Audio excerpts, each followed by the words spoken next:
সম্মানিত দর্শক মণ্ডলী, সুনামগঞ্জ সদর উপজেলা জাহাঙ্গীরনগর ইউনিয়নে জর্জিয়া সরকারি প্রাথমিক বিদ্যালয়ের মাঠে দিগন্ত স্পোর্টিং ক্লাবের আয়োজনে একটি টুর্নামেন্ট আয়োজন হয়েছিল। আজকে এই ফাইনাল খেলা অনুষ্ঠিত হচ্ছে।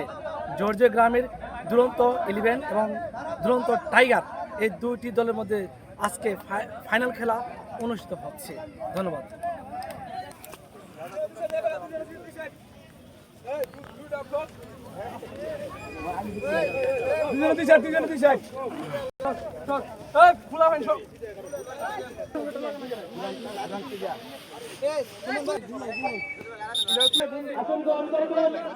মোহাম্মদ আব্দুল লতিফ, সহসভাপতি জাহাঙ্গীরনগর ইউনিয়ন বিএনপি, সভাপতি জাহাঙ্গীরনগর ইউনিয়ন বিএনপি, ওনাকে আসন গ্রহণ